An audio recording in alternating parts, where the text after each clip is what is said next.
Hey mate, you okay? Wow, I was at about sort of 3:30, but Can't believe it. I mean, how have we done it again? it's exactly the same as what happened at the end of last season, isn't it? What did we do at the end of last season? We it was the game where we thought if we beat them like 5-0, we'd still be able to. We'd Oh, still, that's right. Yeah, yeah, I was at that as well. I've completely forgotten about that. I know. The exact same thing happened. We went 2-0 up early and let it down. It's just frustrating, isn't it? Because it's not the first time we've done that this season, and I think that's what makes it even more frustrating. Nick, how are you? Oh, Nick. No, what's that with the fridge? Good evening, chaps. Oh, No, oh, yeah. no, it's Hello, not. mate. All right. Yeah, not too I'll bad, try and mate. Not share too this bad. on the. I'll try and share the link if I can. Yeah. Well, that was frustrating. Yeah. Did you go in the end? Yeah, I drove down in the end. I made a decision about midday. I thought, yeah, I'll get on and get You down have there. to if you can, don't you? Yeah, that's it. And I mean, the game turned 100% on the referee not stopping the play for Moxie's head injury. Was it as simple as that? Because it sounded they were making a bit of a fuss of it on the radio as well. But you just sort of think, I know it's played to the whistle, but he looks offside as well. Apparently. Yeah, I mean, once it hasn't been given, we switched off a little bit, I think, and Yeah. it's our own fault. Yeah, it might be offside, it might not be offside. I think that the more contentious issue is the head injury thing for sure. Yeah. Yeah. I think that the problem with Moxie, he went down and he didn't make too much of a fuss about it. I think if he rolls around a little bit, the referee stops the game, which you shouldn't have to do. But he was absolutely polaxed, though, wasn't he? yeah, he got a smack in the face. It's just beyond belief that wouldn't be. I can't work out how, like, obviously, without seeing it, I can't work out how that physically wasn't given as a foul. For That's my me, problem. it must be. I mean, unless the rules have changed and I'm not aware of it, Yeah, exactly. he's taken a blow to the head. The game should be stopped immediately for him to receive treatment, and that didn't happen.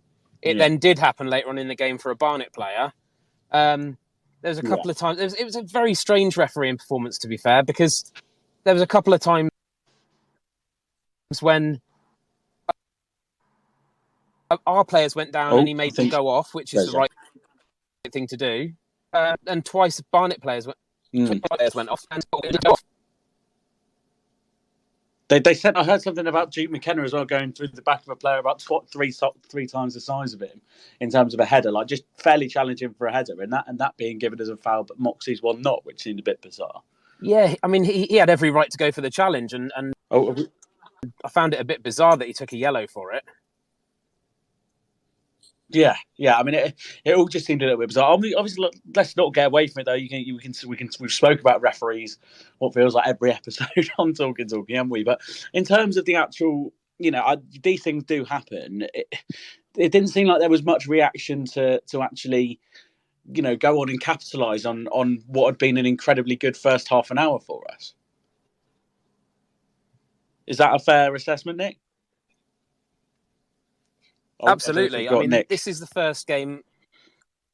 Yeah, there we go. Oh.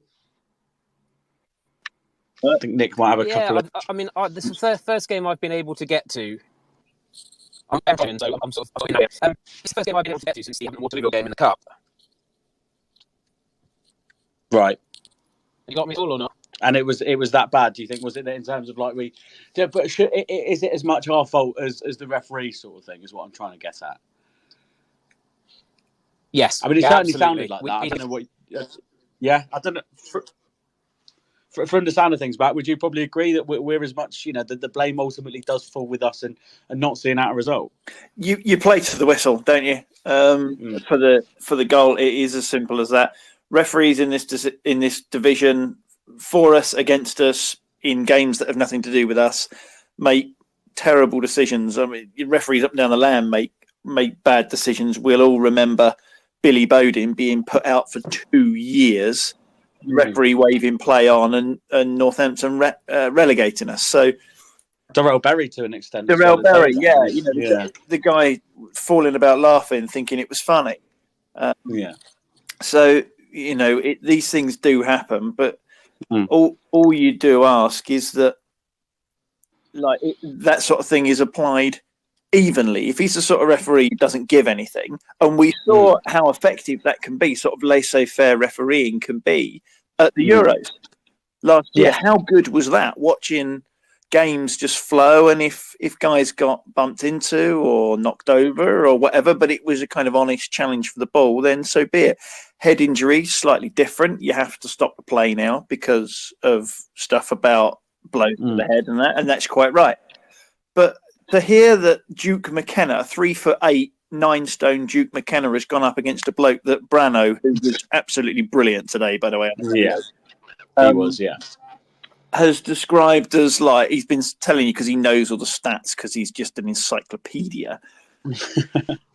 Saying like, 6'5" this guy is, and he's massive, and he was brought up at a championship or Premier League club, whatever. And coming from Brano, who, as we know himself, is a big, tough guy, not a little fella who naturally might have an inclination to fall down on the side of the little guy, saying, no, it's nonsense, it's Mickey Mouse, you can't be giving fouls and that for just winning the ball. The little guy wins the ball and the referee gives the foul anyway. So if you're going to not give stuff, then don't give it. If you're going to give stuff, give it. Don't pick and choose like on a whim, which is just annoying. But essentially, no. The answer is it's our own fault. Barnet, and I apologise if there are any Barnet fans listening, but Barnet probably aren't very good, are they? Madly inconsistent, and and for a team that are so maddeningly inconsistent, you sort of expect that if you go 2-0 up against them, it probably should be a case of how many it's going to be, not whether or not we're going to win. And it's suddenly coming, and as soon as that goal goes in at half time, before half time we all knew what was going to happen. You could see it from a mile off, couldn't you? It was apparently abrupt that. Even when we were winning, it just felt like we weren't going to win that game. It just wasn't the way we were going to do things. But it's just frustrating more than anything. What about anyone listening? Anyway, does anyone want to have a little bit of a say about how they thought the game went? Whether or not it does fall to the referee, or anyone just stick a request in. Just to let you know as well, we are recording this, and it will go on our YouTube channel as well. So anyone that does have a problem with that, just stick us a message on here, and we'll be more than happy to sort of blur anything out or leave you out of that, and all that sort of thing. But obviously, Nick, you were there when that first goal did go in for Barnet. Did it feel like, oh no, it'll still be okay, or was there a sense going around like, oh, here we go?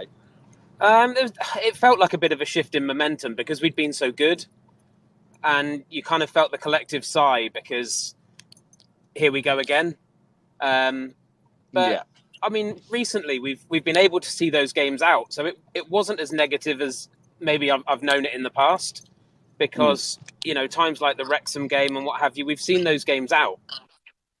Yeah, exactly. I think that's the problem. Like, that Wrexham game never even had even remotely felt like that, did it? To be completely honest, which is what the weirdest thing about it all is that suddenly we're in a position where we just didn't look favourable at all. Especially that's sort of how it sounded. Obviously, going back to the start of the game, then Connor Evans naturally showing just how brilliant he is. I saw a couple of Barnet fans saying that they sort of gifted us our goals. Is that fair, Nick? Do you think, or was it a case of actually that they were well worked and deserved goals? You would expect the defenders to clear the first one. It sort of bobbled around in the box a little bit. The second one was a fantastic goal. It was Moxie who saw Duke McKenna wide right, who's just used his pace to get past the defender and whipped in a brilliant cross, and it was a fantastic finish from Connor.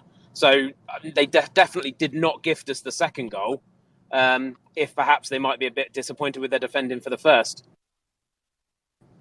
Yeah, I think that's certainly sort of sums up. As I mentioned, guys, anyone who's listening who wants to have your sort of input, please do, because we'd be delighted to hear from you guys. So let us know. Ben, Curry, come on, you all talk, mate. Let's have it. Let's have a bit of it. But seriously, anyone who is listening, please feel free. Just send a request, and we'll more than happily let you on. I mean, after you do go 2-0 up, then was it like a case where we probably did? Was there chances after Lemon scored the second? It certainly sounded like we were absolutely in the ascendancy. So it could have been 3 or 4. Yeah, I mean the play was all in the Barnet half. Matt, I don't know if you got that. Sorry, Nick. Go on. No, it's like I say, it was just one of those that. Sorry, go on, Nick. We had everything in front of us. There was no there was no threat from Barnet at all. I mean, I think it was Ben that had said something like, this will be 6 or 7. And at that point, at 2-0, and there's waves and waves of attack going forward, it felt like it was a matter of time before we got the third, and it could have gone on to be 4 or 5.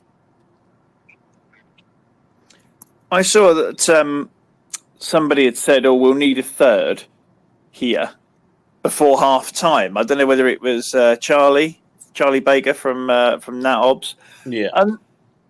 I chuckled at it thinking, oh yeah, right. We're 2-0 up and cruising from the sounds of it. I don't imagine we need to be 3-0 up at half time, which is a pretty big scoreline, for a half time. Yeah. To get past Barnet, who've got 8 points since about 1997. Lo and behold, bloody, they get their one. And I said to P, like you said before, about, nothing's more obvious than what's going to happen here. And P will tell you if she comes on. I said at half time, I kind of actually thinking about it, I really wish we'd got the third or they hadn't got there first. Yeah, exactly. Because the last thing I want is for them, I've seen this game before, and I don't want them to have, with the wind behind them, have one bloody shot in the second half. It flies in, we can't get it back, and they get a point having had 2 shots in an hour and a half. Absolutely. I mean, it's like some sort of like. I mean, we've just had Curry and P request. Let's get them in. Let's get as many voices as we can on this one. I think they're just connecting now. Do you think, Matt, though, that no matter what the score is as a Torquay fan, you always need one more? Even at 5-0 up, it's one of them. Yeah, I was going to say, I've seen us be 5-0 up. I mean, we did in the bloody non-league South, we did, didn't we? We were, was it 4-0 or 5-0 at half time against Oxford City? Yeah. And they got 2 in 2 minutes immediately after. We're like, oh shit, the comeback's on it. You're thinking it probably is. No other team in world football. It's like Maidenhead away though, even this season, wasn't it? We're 4-0 up at half time. Yeah. And they come out and score 1, and no other team in the world, I'll give it to, when a team scores 1 when you're 4-0 up, goes, all right, here we go, brilliant. Oh shit, we're in trouble now. Yeah, we're in trouble now. No other team does it. I mean, what do you sort of reckon, Curry? What was your sort of thoughts on how it went? I'm in the car, so apologies if it sounds a bit rubbish. That's all right, mate. We were 2 up and flying, and obviously I did tweet we might win this, or we will win this 6 or 7. And then the goal that they scored, I think the controversy of it got into our heads a little bit, and I think that really just killed us stone dead. And at half time, you're thinking if we come out and react positively to that, we won't have a problem. But we didn't get going in the second half at all, really. And their second goal was really well worked, and in the end, they had the best chances to win it, and we didn't really create anything. Their keeper didn't make a save, which was a shame, really, because I didn't think he was that good at all, and we didn't really see what his shot stopping was like. So disappointing. Rattled, I think you said, didn't you, on Twitter? We seemed just completely rattled. Yeah. That seemed like a very. I mean, let's not. I mean, obviously, from the sound of things on the radio, we certainly had chances. I think that's even after 2-2 to go on and win it. Obviously, Duke McKenna. It sounded like he was offside at the end, but he skied one from pretty close range by the sound of things. Majority of our chances came in stoppage time, really. We didn't test the goalkeeper at all. I think Little had a free kick, which was narrowly wide and over, which was, but you can't really rely on that for a goal. There was one bit of lovely play when McKenna beat 2 players with 1 turn. Oh. Sorry, I think a bit of a technical problem there. I mean, obviously, from your sort of perspective, then Nick, did you sort of think it was? They obviously had a chance to nick it at the end as well, didn't they? Sorry, mate. Say that again. Sorry, mate. I was just saying they sort of had a chance to nick it as well, didn't they? I think that was at the end. It sounded like. I mean, they score for me. I'm watching them go through, and there's no way that they're not going 3-2 up. Somehow McDonald sort of stayed quite big. It looked like it may have been offside. The ball through, he might not have quite held his run, but again, that's the point at which Drew have said to me, where do you build McDonald's statue for that sort of save? Because it was a brilliant save. He just stayed up tall. It hit his chest. And we came back away again. That was the only real clear-cut chance they had in the last quarter of an hour or so. Yeah. Yeah, well, the young lad hadn't scored before, had he? And he still hasn't. He's still yet to score a professional goal. You sort of worry that if that's an experienced striker, somehow from being 2-0 up after 35 minutes, we end up losing the game, which is just an absolutely ludicrous thing to absolutely. think about. I mean, that was Kimpioka, but worse for me. Probably. Yeah. It sounded like, I mean, it's just, I think the thing is, we were speaking last night on here, so sort of massively about how this sort of playoff charge is really serious, and I don't necessarily think it's over just because we haven't won today, but we can't afford many more like this, can we? And that's sort of where the problem lies. There's 16 games left now, and you can't afford to throw away leads like this if you're serious about getting in the playoffs. No, absolutely. I mean, it was night and day from the team that I saw earlier in the season. You know, we were sharp, we were quick, there was movement. You know, even with playing without a recognised striker as it was. You know, I mean, Connor led that line brilliantly. Yeah, it certainly sounds it. P, what did you make of it listening to it then? Was it something that you thought it was a... Like I said, I mean, like I felt like I knew as soon as they got their goal, it just wasn't going to be that straightforward. Was that sort of reciprocated? Yeah. Well, like Matt said, going into half time or just before half time, he was saying that we need another one because I know what's going to happen. I know how the second half plays out.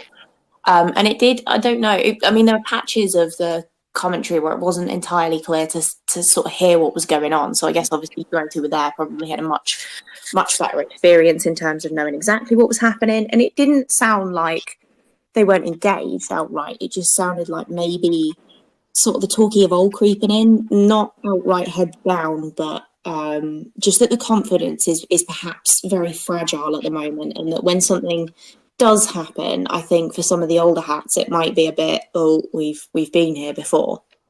I think that's the thing, is that so many in that squad have been in a position where I mean, you only have to look at even the National League Sound season. We absolutely pissed that league. We walked over it with so much ease.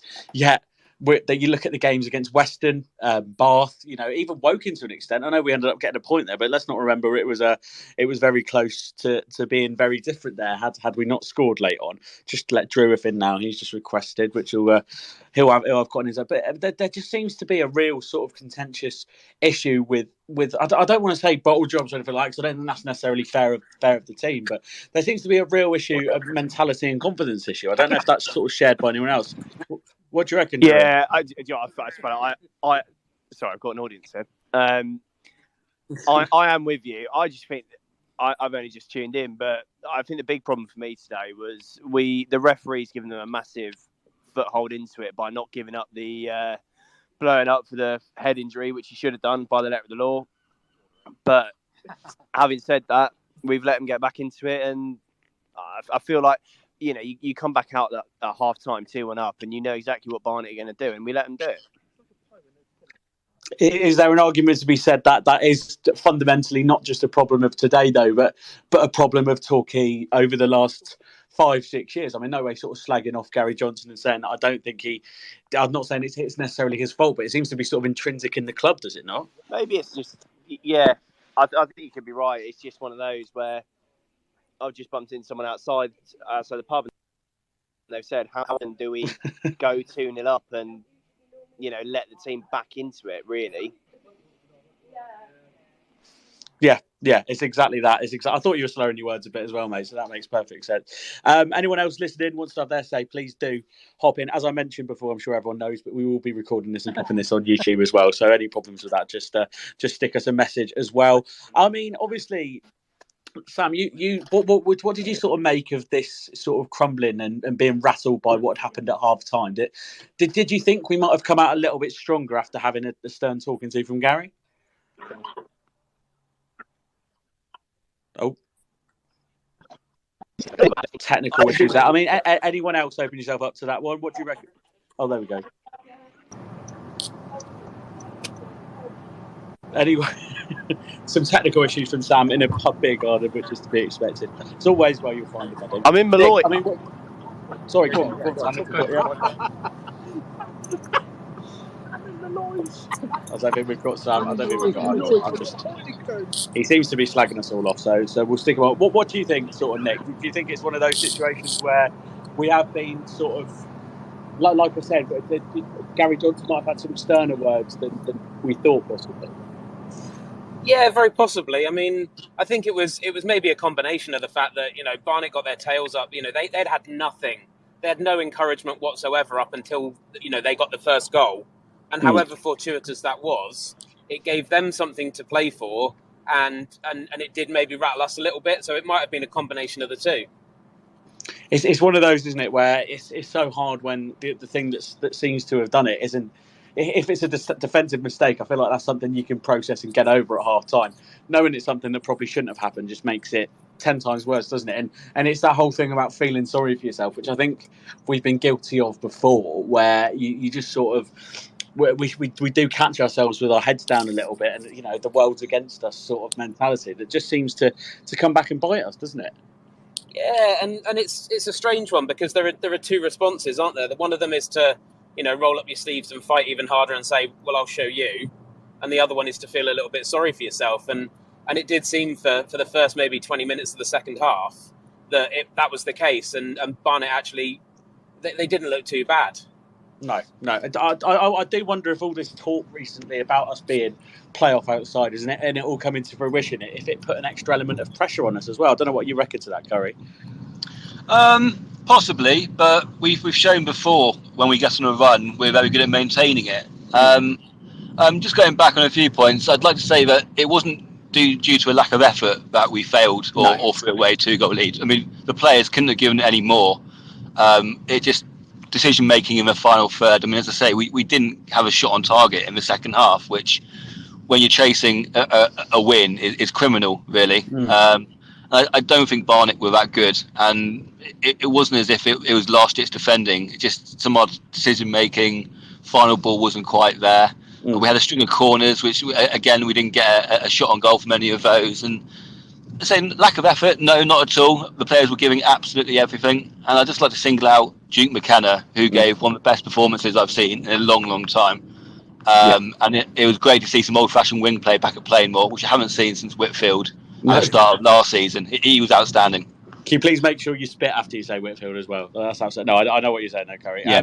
It does make sense, but it's just so frustrating, isn't it? Because you're in a position where, like I said, it shouldn't be being thrown. I don't think there's ever been a game I could honestly watch for Torquay where I say I can walk out and say that the players haven't given it everything. That's just not the way that Gary Johnson does things. I don't think that's not the way his team will do things. But obviously, it's sort of how it happened today. Anyway, Tibbs, Jules, Jonathan, Chris, any sort of post-match reaction? We'd love to hear from you. So just request to get in, and we'll have a little bit of a chat about how you sort of saw it going. I mean, on that wing stuff, Curry, do you think that's something we've missed a lot of this season then? That traditional winger just being able to cause problems to National League defenders? Oh, I don't know if Curry's there. Anyone else who wants to pick that one up? Is that what we've missed, Matt? If Ben won't answer, I will. Yeah, that's exactly what it is. We don't have the pinning teams in. Now, teams aren't scared of us. Like the Notts County game, we allowed them from a goal up, all right, we were down to 10 men, fine. But we didn't have that terrifying outlet of either blistering pace from Nemain or really like unbelievable skill from Whitfield. It sounded today as though Duke McKenna was that guy, and then he maybe got tired because he hasn't played a whole host of football over the last X number of weeks. Maybe, I don't know, it was something to do with the pitch. Maybe I wasn't there, I don't know. But it sounded as though really our number one outlet in Duke McKenna, the longer the game went on, the less effective he became, and therefore the less effective the entire team became. Well, swap out Duke McKenna, swap in Whitfield, Nemain, Wayne Carlisle, anybody that you want to kind of throw in there, and it makes the same level of sense. So, yeah, I think that's probably a perfectly valid observation that we need somebody to threaten from wide because we've got a central threat. We've got the lemon. We don't even need a centre forward playing. But we don't, do we? That's certainly how it came across earlier on in the game. Anyway, that we've gone from a point of crying out for a striker, and actually that sort of the strikerless yellows, as our dad does, I think is the way to do it. I mean, I think why not? What that's what it's all about, because we're suddenly in a position where, yes, it's brilliant when we have Danny Wright fully fit, but we're better off playing that sort of front line, I think, rather than having Danny Wright, for example, who is just going to make it more, who you have to play a certain way when you've got Danny Wright on the pitch, don't you? And having the fluidity in that front three seems to work. And I generally think that's what, from the sound of the commentary, and I'm sure you'll probably agree, I think that was such a big part in our sort of early success in the game, is that I don't think they could work it out, the fact that there wasn't a striker there. Yeah, it's confusing. I mean, if you're a National League standard defender, you're set up to defend against National League standards and style strikers and opponents. So when you get a maverick like Johnson, which sounds a bit strange to describe a man who's well into his 60s as a maverick, but here we are. You end up in this situation where, like, they don't know what to do. Yeah, because it's not like Danny Wright is the National League striker, isn't he? Yeah, he is. He's big. He's good in the air. He holds you off. He's a pain in the ass, but he's not Cristiano Ronaldo. He's got no pace. He's got no real touch, and I feel a bit bad about saying it, but he's kind of got no real touch. There's an awful lot that Danny Wright can't do, but the bit he does do, he does really well. He does so well that it blows it out of the water a little bit, doesn't it? Yeah, I suppose. Exactly. I mean, he was never any good against us, but there've been a few over the years that have been that type. James Constable. Oh God, yeah, I've still had nightmares about him. He almost never did it against us. Almost never. Yeah. But he kind of, you knew who it was. You saw his name on the team sheet, and you just sort of went, "Oh shit." Yeah. Yeah. And Sean Harrod, another one that we'd had more recently. Oh God, who did we have last year? He's at Boreham Wood now. Bees Potter on. Honestly, the referee's done you all a favour. Oh, Sam, it's a neutral place. It's a welcome place for all buds. All right, none of that. It's welcome, but it's welcome, not neutral. I'd love to hear from the Bees Pod, genuinely. Yeah, I'd love Bees Pod, please, genuinely, come on. I'd love to know. We'd love to know what you thought about that. Because we poured that second half, if you want to and you were better. Really good to hear. They played. Barnet played well the second half. They played to our weaknesses. Bees Pod, if you'd like, let us know what you think, because I think we gifted it to you really from being poor, but. Yeah, go on. What do you think? Yeah, guys, let's come on, Bees Pod. There we go. Let's have it. Come on. That wasn't meant to sound that sort of aggressive, either. There we go. Hang on, there we go. We've got Bees Pod in it. I'm just going to mute. Can you hear me now? Hi, is that Bees Pod?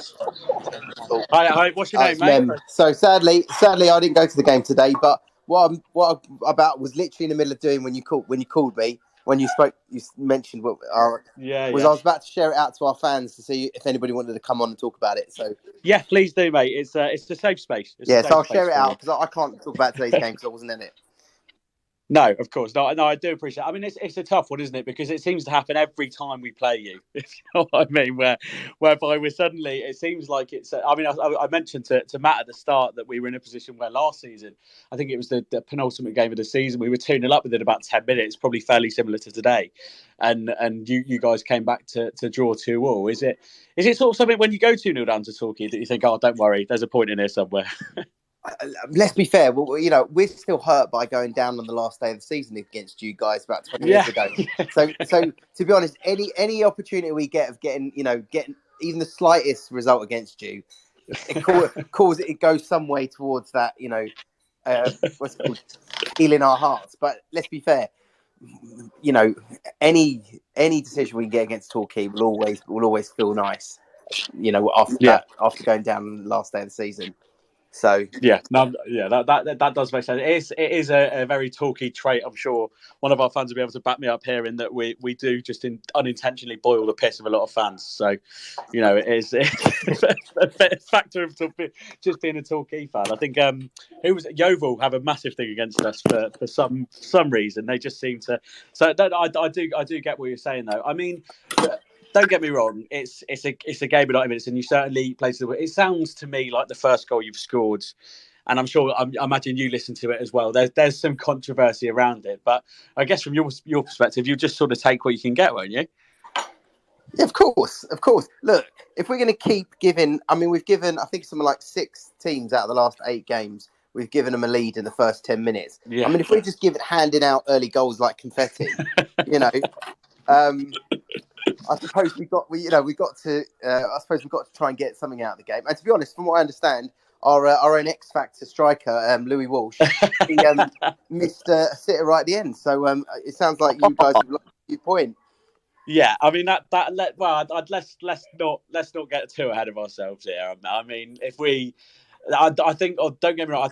I understand what you're saying that there was a chance at the end, but I mean, let's be fair. It was our game to lose, and it sounded like we gifted you a little bit.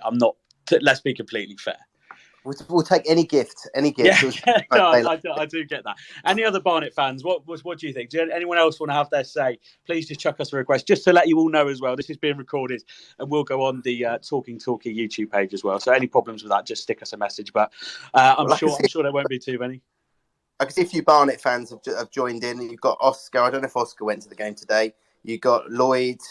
You got who else? Even if you didn't go, from what you've heard, we'd love to have your say and have a little bit of a debate. So just feel free to just chuck a request in. It's interesting that you say that you conceded early to a lot of teams, though. I mean, is that sort of a common thing of Barnet? Oh, I think you muted yourself. Okay, well that's a big middle finger to me. I was blocking out outside noise. That's okay. No, not a problem. I mean, So I'll just throw it to one of our guys again. Then, what do you think, sort of from that perspective, Matt? Do you think that's probably a fair sort of analysis from the Bees pod? Yeah, we're each going to see it sort of from our own perspective.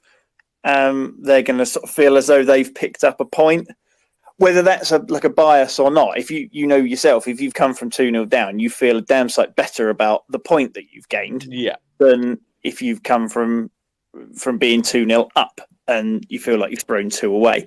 So, yeah, it seems to me that, if you do give... I can't speak to this game itself. I wasn't there. But it seems that if you do give any side a 2-0 lead, getting a point out of that game, you're going to feel pretty good about it. Doing it away from home, you're going to feel even better about it, and doing it against a team that you don't like is probably a bit strong. I can't. I can't say I have any problem with Barnet, but that's just me personally. Yeah, completely inoffensive. They're a decent size. Are not far too big for the division. They're not far too small for the division. They're sort of a bit of a Goldilocks side. They're in a decent place. Their ground's all right. When you're not playing them with Martin Allen, it's always a win as well, isn't it? I was just going to chime in on the Barnet thing. I really like being in the same league as Barnet because it's a really good away game, and I've always had a little soft spot for Barnet because my dad used to go there. But it was, for any Barnet fans, I'm just interested here. It was quite sad when we went up to Barnet, a bit of a change subject, but it seemed like there wasn't as many fans as there usually used to be. Is there any reason why that's a really good point, actually. Is there any reason why the support or the attendance has gone down a bit, or is it, it'd be interesting to know why? Is that for me, or is that? Yeah. Well, anyone, wants to join as well, okay. But yourself, if you're the one in here, so it'd be great to get that sort of insight. Well, I'd say, to be honest, the move to the Hive has been it's very, very incredibly divisive. A lot of fans didn't want to move. A lot of fans felt that the chairman didn't offer out a referendum. Some of us could see the potential of moving, but I think the club struggled with its selling the the idea of moving and the actual eventual moving in. And it's something that the Support Association have been really trying to deal with. Is trying to bring back some of those fans that have lost. Just some people as well just don't like the atmosphere at the Hive. We don't have a terrace at the moment. It's all 3/4, of the ground is seated. There's been a lot of problems around communication from the club and stuff. Something that the Sports Association, which I'm on, are trying to sort out and solve. But it's not going to be a quick fix because there's a lot of people generally very pissed off. It seems weird though, doesn't it? Because it's one of those where, like, Underhill was obviously such a great ground for any. It's a classic. It's a proper football ground, wasn't it? I think that's a fair assessment. And it's interesting because I mean the Hive in theory is a good. It's one of those that on paper looks like it should be a good ground, but it just seemed visiting there, and this is meant in the most respectful way possible, that it's just lacking a little bit of soul. It doesn't scream a stadium that matches up with such a historic club, if that makes sense. That's been in and out the Football League and Conference for quite as long as sort of both of us have. It's weird things like these Starbucks attached to it and things like that just seem to be absolutely bizarre. It's something I struggle myself to not really get my head around. I don't know if is that sort of the consensus between your fans as well. Yeah, the problem is that. Is on paper it's 6 miles away, and I mean for someone like me who doesn't live in Barnet anymore, it's not a big deal. But for a lot of fans who still live in Barnet, or a big part of our catchment area was just the town next door to Barnet was Potts Bar, and it's really hard to get from there to Barnet unless you drive. To the ground unless you drive. So, and I don't know if you know London at all, but if you're going into central London, it's really easy to get anywhere. But if you're going across London, around the suburbs, it's tough. So I can understand why people get frustrated because getting there, for some people, I know people that have to travel into London to travel out again to get to games. So it is. Look, I see both sides of the argument. I see the progressive side, but I also see the fact that for a lot of people, it's from a 10-minute walk to the ground from their home to suddenly being a 40-minute journey, on public transport. It's just not ideal for a lot of people. And I think just the fact that it's not in an area that is Barnet, and people are precious in London about their suburb. They're not. It's not just like Barnet are not a London club. They're a Barnet club. So it makes a big. Do you know what I mean? It's quite important to people that. I think it sounds like the equivalent of us moving to Newton Abbot, which is just nearby or something like that, which I can't imagine would go down particularly well with anyone. So I do get that. Anyway, so all I was going to say, anyone who was at the game today or does want to talk about that, please feel free to stick a request in. Torquay or Barnet, indeed. I know we've got fans of both in. Just to sort of see what you thought of the game. Anyone who was there would be great, but if you weren't, don't worry, I wasn't either, so it doesn't matter too much. It'd just be great to get your sort of input.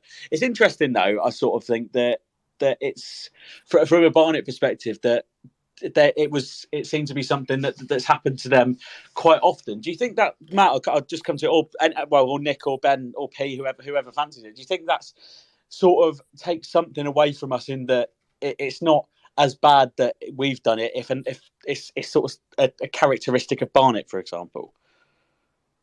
You can be a second half team, you can be a first half team, you can be like we were last year, you can be a 90 plus 6 and on team if you really want to be. It's bloody exciting. It's the time of your life, but it's very exciting. So I suppose if that's a bit of your style, it probably a weakness. Again, said with all the love and care that I can muster, it's probably maybe a weakness of something to do with the way the club is, the players are, the manager is. I mean, I say that knowing that Barnet are on about their 35th. Now they have more managers than Watford. Barnet. Maybe it's a London thing. It's weird. A North London thing as well. A North London thing, yeah. So actually, no, aren't they the Hornet? Yeah, Hornets and Bees. Something to do with in London. Oh God, here he is. Pack it in, mate. Pack it in. Here it is. The geography. Just have your Carlsberg and pack it in, bud. It's not in London. Oh, we're outside. It starts to rain. Sorry, so we might have to go inside. There you go. Oh, there you go, mate. No worries. But I suppose it's just one of them. As I mentioned, guys, please, if you're listening and want to have your say on the game, just chuck a request. We don't bite, I promise. We don't. It'll be great to hear from some of you about exactly what you thought of the game, because I wasn't there, so I can only say so much. But I'd actually quite like to follow up on the ground thing with any Barnet fan. yeah.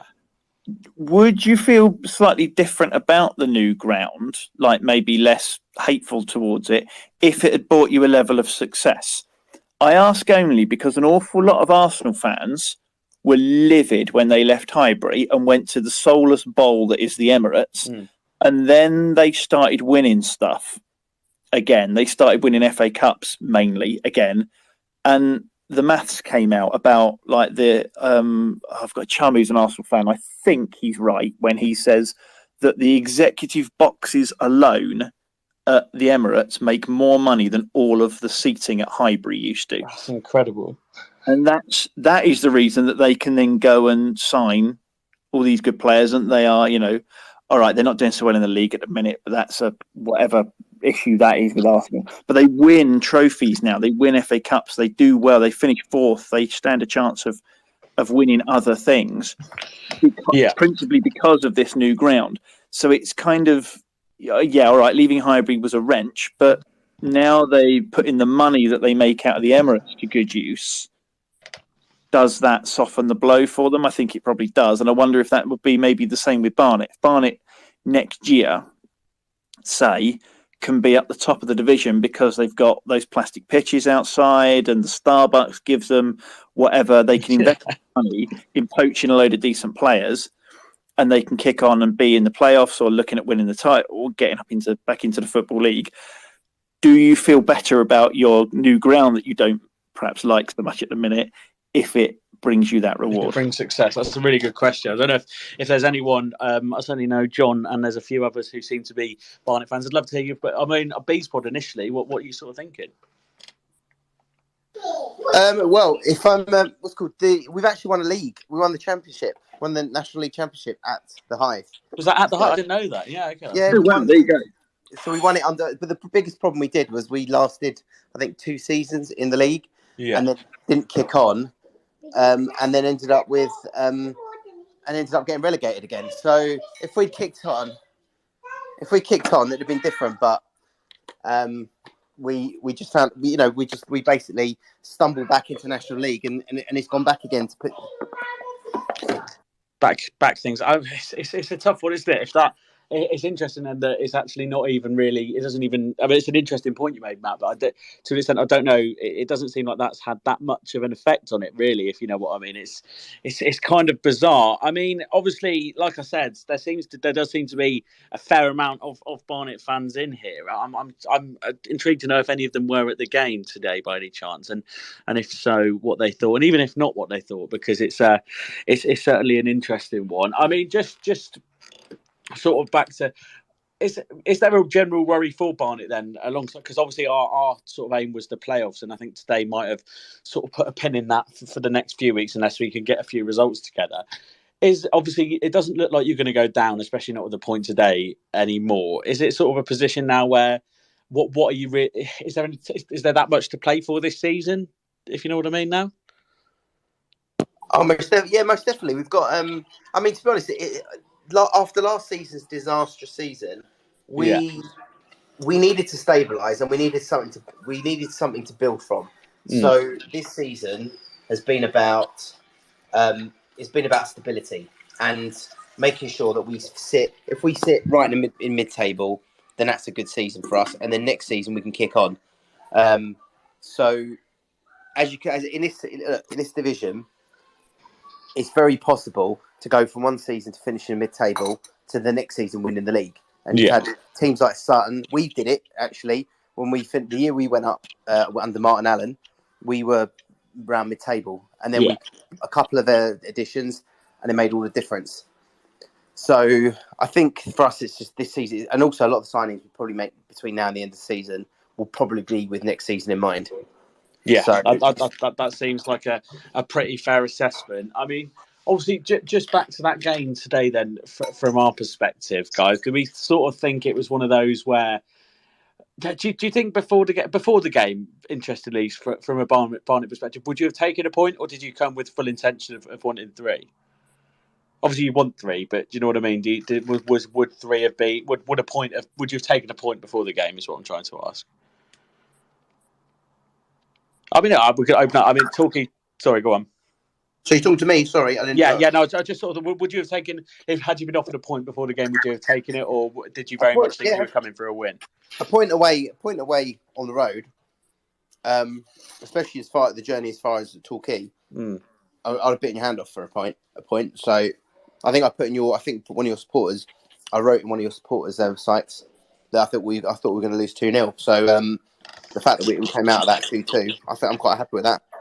I guess it sort of feels like a win. I've just seen we had a bit of an influx of a few others as well. If anyone else, like I said, does want to chuck their sort of name in the hat and have a little bit of a chat about how they thought the game went today, whether you were there or not, we'd really like to hear from you. So just chuck a request in, fairly straightforward, and be really interesting to hear exactly what you thought of that result and sort of how it all went. I mean, like you said, you touched on it, Nick. I'm not sure if you're still there about the sort of switch in momentum that we think.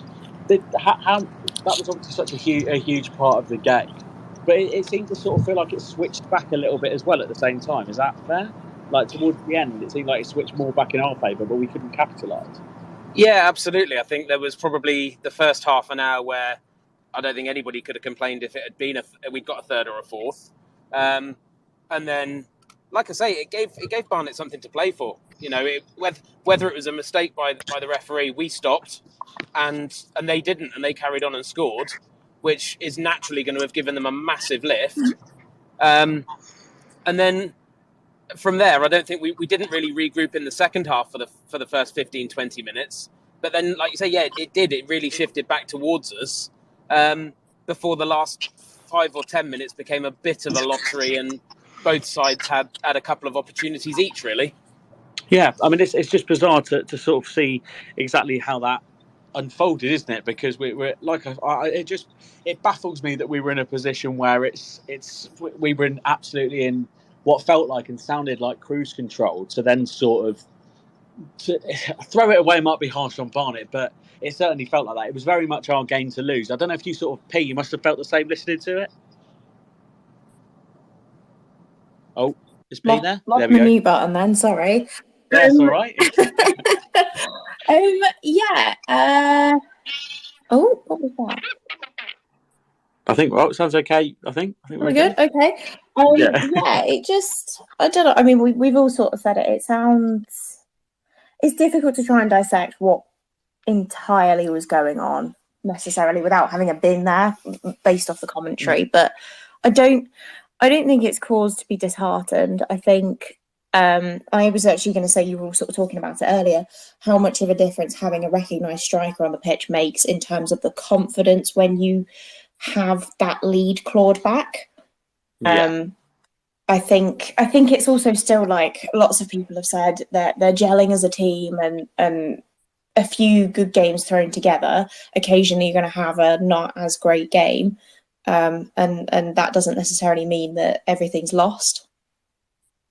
No, I think that's a good point. It's important not to be too reactionary as much as it feels like it after. I'm intrigued, like I said, just because I really want to hear from some of these Barnet fans. They seem to be sort of hiding behind their point they've got. I don't know if some controversy will roll them up. I'm hoping so, but I'm just curious to see if any of them generally thought after getting that goal back, sort of when they did, if it was a case of actually maybe 2 points dropped for them, in the sense that they very much could have gone on and win it. They had that chance. So I don't know if that's sort of if that's the consensus by the fans that were there, if you know what I mean.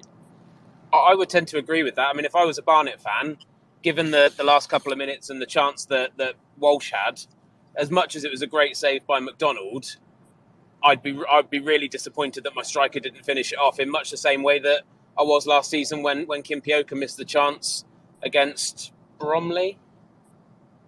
Yeah, it was, but and Stockport. Yeah. Yeah, it was too. I mean, it's tough. I mean, like the Bromley one was difficult. Was it? I mean, but to come back from being 2-0 down, you sort of in the ascendancy. For me, I would sort of say it's obviously hard to ignore the fact that you're 2-0 down, but showing the spirit to come back from that. I'm just curious to see if anything think it was generally a bit of a missed opportunity to take all three, especially with, as we've mentioned, like their record against us. Any Torquay fans in here as well? Tibbs, Simon, Jules, any of you who want to have a chat about it, please feel free to request as well. We'd really like to hear from you guys because it's 6:06. It's what it's all about. It's very unfortunately not the Will Taylor show, which is a big shame. But it sort of is, but it's not at the same time. But I don't know. I just sort of think from our perspective, it's just an absolute calamity purely because I don't. We were speaking last night on this very thing. Oh, Tibbs, we've got Tibbs requested. Here we go. Oh, there he is. Tibbs, how are you? Oh, you might need to unmute the mic, mate. There's a bit of a weird thing in the system. Yep. Hello, mate. There you are. You all right? Yeah, I'm all right. Thanks. Yeah, I was listening to the game there. What initial thoughts then? Let's just go strip it right back. What are your initial thoughts? Initial thoughts was it seemed like that there was a lot of the good things about last season. I mean, you look at say the way sort of Connor stepped up and talk about playing as like when people talk about playing a strikerless system and how he keeps on growing as a player. I think it's the thing of seeing players get better, and that's a positive to see. But and good to actually have some sort of width and pace because that's always been the best Torquays that I've seen and listened to have been that back to the days of Paul Hall, and that's where that's what we've been lacking all season really. So is it one of them? Do you think like I said, I'm just in. Barnet fans perhaps disagree with this, but I generally feel like we've gifted them a game. Do you know? I gifted them a point. As much as they've got to take their chances, and they have, it's very much our game to throw away. And it certainly is. I don't know if that's a shared sort of feeling from you. Yeah, I think if you're 2-0 up, that's just, and with the manager that we have, I think if you're 2-0 up, however well the opposition plays, unless you're playing a Man City or someone who's that much better than you, it's got to be seen as points dropped, really. I don't think a team of our size in the league, that's how you have to look at it. Yeah, I think you're right. I've seen it. We've got a couple of new Barnet fans in as well. Ben, yourself, are you interested in coming on, having a chat with us? Chris, Lloyd, we see you all in there. Please just, it doesn't matter whether you're at the game or not, just to sort of let us know exactly how you feel about it. But if you feel, maybe I'm being too harsh on you, full value for the pint. What I said, I find the most interesting is that it's a characteristic of Barnet to do it. I mean, obviously, without excluding the Barnet fans too much, please do let us know exactly how you're feeling about the game. Matt, do you think we're in a position now where that's really dented our playoff hopes? It hasn't helped, has it? No, but I mean seriously, dented. Like, is it a mountain to climb now? Do you think? No, because asking to get whatever we need, I haven't done the maths, but like 36 out of 51 remaining, say. To get 35 out of 48 and isn't really any different. We said last night, without really meaning to, we sort of said quite a lot last night, and said last night that if there were 5 games to go and we had to win all 5, a bit of a John Cornforth Great Escape styley, you go in, we're not going to do this. Don't. It's the miracle on ice if we get away with it. Whereas with so long to go, we weren't realistically going to win all our games, were we? No. So we weren't going to get 51 points and win the title with 17 to go. So kind of, we've just got, we're just 2 points, maybe 2 points behind where we thought we would be, but we've got 16 games to find maybe 2 points that we've dropped. Yeah. And we've got Borehamwood on Tuesday, who are I think a goal down to Maidenhead at the minute. Is that? I haven't checked that. Is that right? I think so. It was 10 minutes ago. They might have equalised. Look, it could be 15-0. I have no idea. Yeah. A while ago, and they were a goal down. And they've got Everton on the Saturday or the Sunday or the Friday after they play us on the Tuesday. Yeah, I think it's a Thursday, bizarrely, actually. Is it 2 days later? Thursday, 5 o'clock. I'm sure I read that. Good Lord. Well, I mean, if ever there was a chance for us. That's actually last time we did that, I think. It might be the following Thursday, the Thursday after. I'm not 100% sure, but it's definitely a Thursday. All right. Well, whatever it is, I remember once we played Bradford away about 3 days before. I think they played Arsenal in the FA Cup that year. They beat Arsenal and Chelsea, I think. Yeah. I might be misremembering that. And the headline in all the papers thereafter was their captain's comments immediately after the game was that beating Torquay was harder than beating Arsenal. Yes, yeah, that was it. Yeah, I remember. Phil Parkinson, so it doesn't always work out. I think it was Phil Parkinson. Was it? Okay. He's at Wrexham now, yeah. Oh, right. Okay, fair enough. But there's two Phil Parkinsons, as we know. Yes, yeah. One at Altrincham. Yeah. So I wonder actually, we should do this when we play Wrexham or Altrincham. Do any of them sing "One Philly Parko"? There's only one Philly Parko, because I mean that's literally not true, is it? No, I mean it's quite literally not true, is it? I mean I don't think that song rings particularly true. A lot of the times, I'm sure there was more than one Wayne Carlisle somewhere out there at some stage. But who knows? Barnet fans, I'm interested to, like I said, I mean, without forcing you on, what you thought today, retrospectively, even if you heard it, if we sound like a playoff team to you as well, or if it sounds like just another mid-table team that aren't going to cause too many problems, because, I mean, this is something that you always have the sort of rose-tinted glasses on, don't you, as a fan of the club, thinking, you know, you could ask for us to get 50 points from the next 50, and we'd say, yeah, we'll do it, and we'll go up, no problem at all. You know, it's so hard to be realistic. So, sort of from a more objective standpoint, I'm just sort of curious to see what anyone. I'll pass that to our panel as well. If it's sort of, do you think teams see us as a threat, or is it a case of, you know, I mean, I know after last season, I think a few teams do, obviously, or do you think it's a case of, you know, it's just Torquay pretending to mount a charge again? I think people don't necessarily, having flown under the radar for quite so long this season, I don't think teams maybe really are looking at us as a massive threat. But I mean, you were talking earlier about Barnet being, you know, having this characteristic of going a couple of goals down or a goal down and then coming back. Yeah. We have a characteristic that runs so deep in that it's not Stockport, it's not Wrexham, and it's not Chesterfield that are going to screw up our season. No, it's not. No.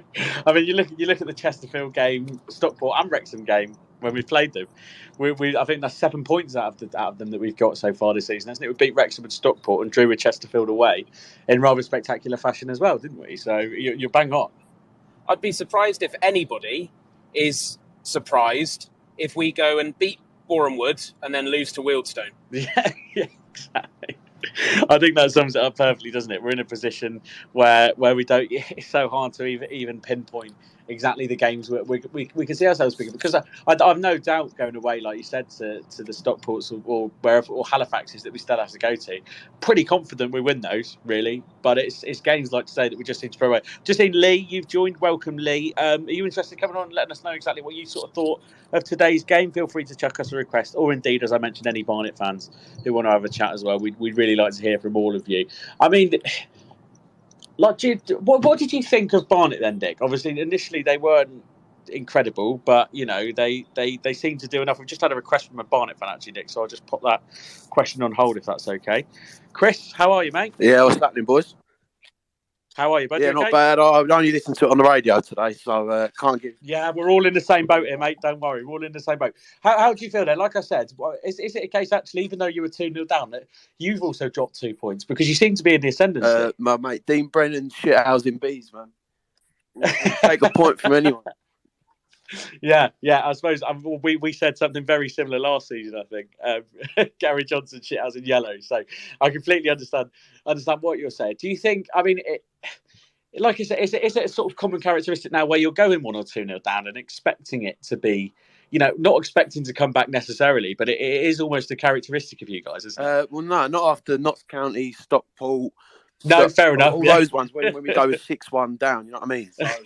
So yeah, maybe in the lower half teams, you might think, we might have a chance in here, but as soon as the first goal went in against County the other day, you know it's just going to be a drubbing. So when I first heard that goal go in, I thought we could have the same sort of thing. So yeah. Well, it doesn't sound like we sort of had that clinical sort of nature, unfortunately, which is interesting. I mean, like I mentioned, in terms of your season, it's very much about consolidation, as we heard from the Bees pod guys. So a results like that even better when you're coming from behind to get results, because it doesn't look like you're in any danger of going down, but obviously it definitely doesn't look like you're going to sort of trouble the upper half. Is it sort of just taking every game as it comes, if you know what I mean? Yeah, I just need a few good away days this season, mate. And you didn't make the trip down to Torquay. The best Well, away Nan's day. birthdays, needs must, bruv. Needs must, mate. Fair enough. I'm interested though. Obviously, there was a couple of new additions. That Grego Cox from the sounds of the commentary sounded like a really sort of useful player. Do you think? I saw a couple of was it Crawley signed on loan for? They seemed a bit shocked for him to come as well. Yeah, it's from Crawley. Yeah. He seemed, a lot of people seem surprised he's joined. He sounded like he caused us a lot of problems today. Is it those players you're sort of thinking are going to make the difference sort of long term for you, that you can attract those sort of high quality players at this level? Yeah, I mean, we did need a proper centre forward. As much, I don't know if he was playing as part of the front two, was he? Yeah. I'm not 100% sure, but yeah. I do know obviously the young lad Louis Welsh absolutely fluffed on at the end, didn't he? By the sound of things. Yeah. Well, the things we've got Mario. I think he's a great striker, but he's about 5'2", and he gets bullied by all these like 6'4" National League centre backs. So he needs to have a bit of physical presence. Yeah. It sounds like it certainly sounds like it. I mean, like I said, is it in terms of a result exactly specifically for you guys? Is it something that obviously you'll take the point, but do you think it's more? Did you, from the sound of things, did you think we gifted you the point, or you earned it? Oh yeah, definitely gifted us a point. Wow, interesting. I mean, I know that guy. I thought he was all right knobhead on your commentary. With what, Guy Branston? Yeah, I know. And obviously he's going to be biased, but fuck me, calling us a pub team every other minute. Yeah, I did actually. I sort of understand what you mean. I thought there were a couple of harsh bits. I mean, mate, pub team, are we still taking 4 points off you in the season? I mean, yeah, I know exactly what you mean. It's a tough one with Guy Branston because he played for us. I think you'll be able to back me up in Mark when we were Matt. Sorry, when we were a damn sight better than we are now. I don't know if that's. I think it's quite hard for him to sort of see where we are now and take it. Does that make sense? Do you agree with that? I absolutely love Guy Branston. I would invite him to my wedding if I could. He's brilliant value, but he does get a bit carried away. I think he gets a bit focused on, I'm on Torquay radio. Yeah. So we've got no chance of it mattering if I do say about Barnet. Because you know what Brano's like. He's very direct. He doesn't mince his words. He knows so much about the game, but that knowledge doesn't necessarily come matched with a vocabulary, a breadth of vocabulary that maybe you'd expect it to. So when he says that these are useless, but that's a limitation of Brano's language. He's not... telling you, and this sounds horribly disrespectful to Brano, but I know that if he was listening now, and I wish he was, and I'm going to send him this recording, and he's massive and very, very hard, Brano. So I'm fully aware of what I'm letting myself in for here. Yeah, it doesn't mean necessarily what the literal meaning of the words he says aren't necessarily exactly what he means. He wants to convey. Yeah. Don't beat around the bush, mate. He's thick. That's what you're trying to say, isn't it? Don't beat around the bush. I can't say that. All I will say is that he added enough balls in his lifetime to be thick. He was an absolute monster of a centre half for us. But so I do get that. I do get what you're saying. That it's probably. I mean, it's a tough one, isn't it? Because I probably would expect something similar from a Barnet commentary, if you know what I mean. That if there was an ex-Barnet player, do you know what I mean? I don't think it's too. He's completely within his rights to be. I won't just a little fault. No, mate. That's what it's all about. But it's quite funny, man. He keeps on slagging us off. We still took a point. So yeah, you can do one, man. Yeah, exactly. You certainly had the last laugh, which I think makes it even harder for us to take. I think that's certainly the case. We've just seen we've got a couple more joining in now. We've got King Brennan. I don't think that's the actual Dean Brennan. It'd be great if it was. But regardless, mate, if you want to join in, obviously I see Chris is there as well. If anyone wants to have a chat, then please feel free to join us. I mean, like I mentioned, obviously, it's what did you, by the sound of things? Then this is to all the Barnet guys, sort of listen. Oh, we've got Chris requesting to join. That's great. Oh, we've got Chris here. Chris, I think you might have to unmute the mic, mate. There we go. Hi, mate. You okay? Yeah, good. I didn't go to the game, but I listened to it on the radio. Yeah. I think that's yeah, that's the sort of situation answer, a lot of us are in. Yeah, exactly, mate. So it's one of those things. What were your initial thoughts then? Like I said, is it 2 points dropped? Is it a point gained? What's your sort of natural initial thought? I would say, looking back on the game, it's probably 2 points dropped. But before you think, if we can get a point away at Torquay, that's not a bad result. Yeah. I think that certainly makes sense. I mean, I suppose it's things like the Louis Walsh, the X Factor man, sort of missing a chance so late on that probably makes it feel like it. But is it a case for you that actually, like I said, I without being condescending, I think you're probably in a position where you probably would have taken a point before the game. That certainly seems to be the consensus. So do you think it's a position thereby where, it's obviously a good point, but at the same time, that it did seem you had a lot of opportunities, but we did as well. Do you know what I mean? Yeah, it was one of those sort of games where either side could have won. You could have won, we could have won. So, but I think a point for us is good. We're not really in a relegation battle. We're not going to get playoffs, so it's just sort of consolidating at the moment for us.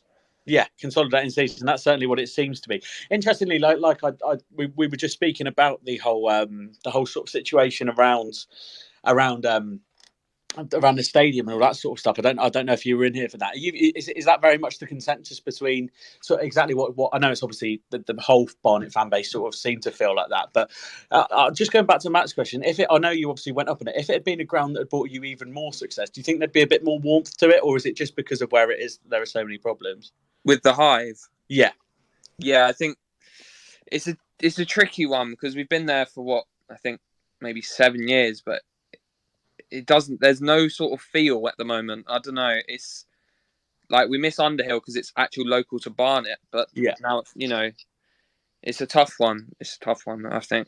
Yeah, I think it certainly is. I mean, I'm just curious to think by the sound of the radio, just as a purely selfish point of view, really. What was it what did you sort of think of the sound of Torquay? Did you think it was a team that sounded sort of assertive and good, or did you think it was a team that sounded like it lacked a bit of spine, for example? I'd say it's probably one that you're in between the playoffs and us, basically. So I'd say overall you're a better side, but again, it's just that step up. I know from last season getting into the playoff final, it just seems that there's been you lost a lot of players in the summer, but the drop in, I'd say, performance is probably quite clear to see.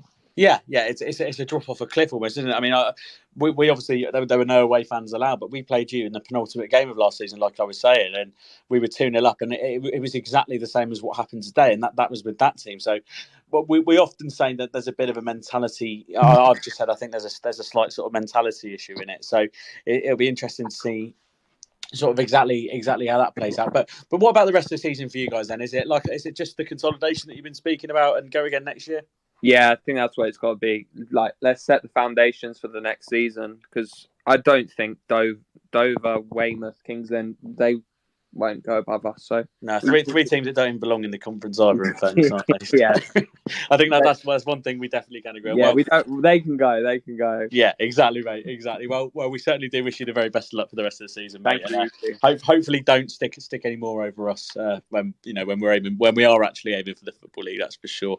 I really hope that is the case. Obviously, anyone else who does want to have their say, Barnet or otherwise, please let us know about today's game. I just want to sort of move on to look forward to Boreham Woods a little bit specifically now.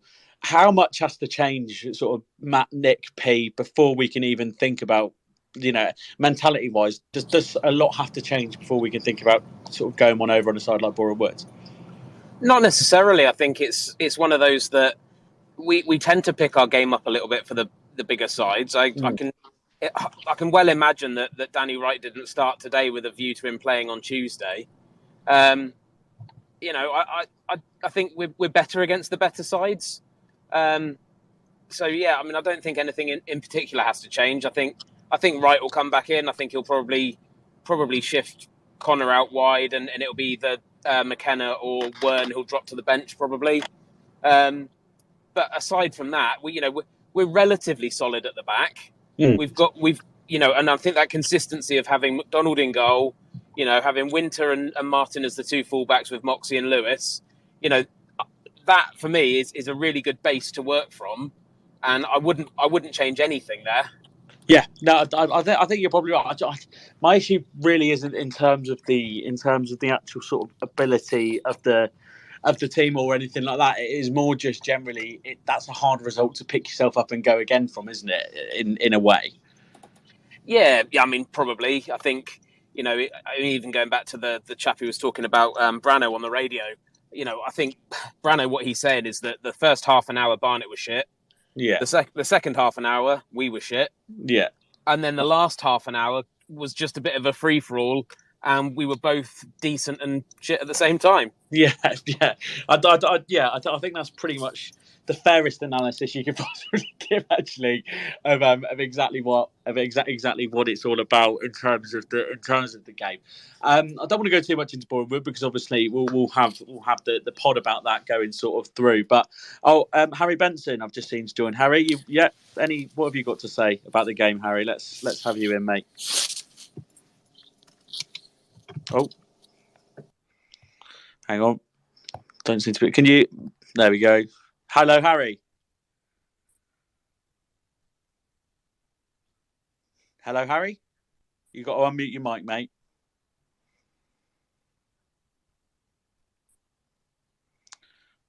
Hello, Harry. You've got to unmute your microphone, mate. Hello. Hi, Harry. How are you? Good, mate. Just a quick one. Burton away 2011. Why David Webb has blew his whistle when Craig Stanley's volleyed it in top corner at 3-all? I'm not sure. Furthermore, Boxing Day 2007. Kevin Nicholson's indirect free kick. Was it a free kick? And the wall, I don't think it was 10 yards away. In hindsight, we've gotten away one there. And the last one, just a quick one to my mate Chinua Cole. Chins, if you're listening, mate, I hope it's going well with Chesham, and good luck with the app. That's all, really. Thank you, and good night. Right, thanks for that, Harry. Cheers, mate. There we go. That is perhaps the most random of insights we could have possibly had this evening. So big thank you to Harry Benson, and I actually sort of reiterate his well wishes to Chinua Cole as well. I didn't know he was at Chesham, so there you go. I'm sure we all do at Talking. I think that's a wonderful place to round it off, actually, without getting too into Boreham Wood. A really good discussion from all of you. Matt, thank you for joining me. Thank you for being here. My pleasure, mate. Nick, thank you very much, mate. Thanks very much. P, it's been a pleasure. Thank you. And Bees Pods, I didn't catch your name, so I'm going to go with Bees Pods. Thank you very much, mate. No worries, mate. Take care. Cheers, bud. And yourself. Good luck for the rest of the season. And I would say goodbye to Benson, but I'm not quite sure what he's going to say. It's been a pleasure. Thank you so much. We'll catch you next time.